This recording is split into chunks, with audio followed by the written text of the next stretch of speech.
I'm Chef Kai and welcome to Alaska Fortified Nutri-Recipe videos. Here we will teach you simple stay-at-home recipes with a fortified twist. And today, I'll be flying solo here in my kitchen at Valori at 8. Gagawa tayo ngayon ng something na uso and trending sa social media, giving a twist sa classic pancake recipe. Ito yung Pancake Cereals. But mine will be a little bit different. Let's call it Alaska Fortified Pancake Cereals, okay? So this is perfect to start your day to give you nutrients and energy. So, tara na! For the ingredients, hit pause and take a screenshot now.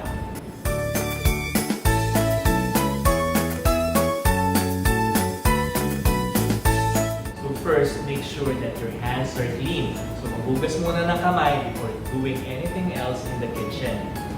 To make the pancake batter, just combine Alaska Fortified and water. Then haluin lang natin siya until mawala ang lumps. This pancake cereal is really perfect to start your kids' day because Alaska Fortified can give your kids both physical and mental development o yung tinatawag nating lakas at talas.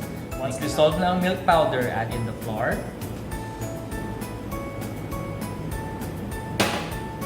the sugar, baking powder, salt, vegetable oil, and egg. So haluin lang natin ito ng maigi to get a smooth batter. Okay na ang ating pancake batter, i-transfer lang natin sa squeeze bottle. Or pag wala naman kayong squeeze bottle, pwedeng gumamit ng ice bag, then gupitin lang sa corner. Now, to cook the pancake, put a little butter sa pan. Better if you use a non-stick pan para siguradong hindi maninikit ang ating pancakes. Then pag melted na ang ating butter, kunin natin ang ating squeeze bottle.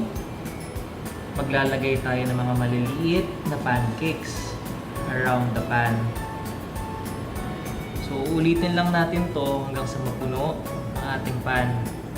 Okay, so once na may bubbles na nag-appear on top, ibig sabihin nun, kailangan na natin siyang baliktarin.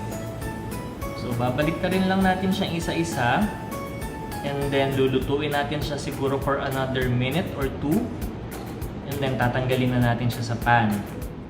Once naluto na yung ating pancakes, ilalagay na natin siya sa bowl together with the sliced bananas.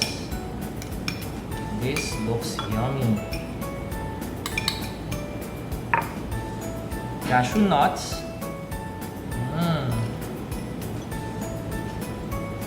And yung ating chocolate chips. We are just going to mix everything. And just like that, ready to serve na ang ating Alaska Fortified Pancake Cereals. You can do your own combination of ingredients here. There's no limit sa combination na pwede nyo gawin. You can add more fruits, other varieties of nuts, and more. Be creative as you please. Okay, so since hindi pa ako nagbe-breakfast, let me try our Alaska Fortified Pancake Cereals. So you have an option to add a little bit of honey. There you go. Tikman natin. Sarap. I love the combination of different textures in one bite. And syempre, this goes well with a glass of Alaska Fortified powdered milk drink. Sarap! So, ano pang inaantay nyo? It's so easy to do, diba? And pwede magpa-deliver ng Alaska Fortified via Shopee or Lazada. Or if safe na naman lumabas, meron yan sa ating suking tindahan. So paano? Kita-kits na lang sa next video. Stay safe! Bye!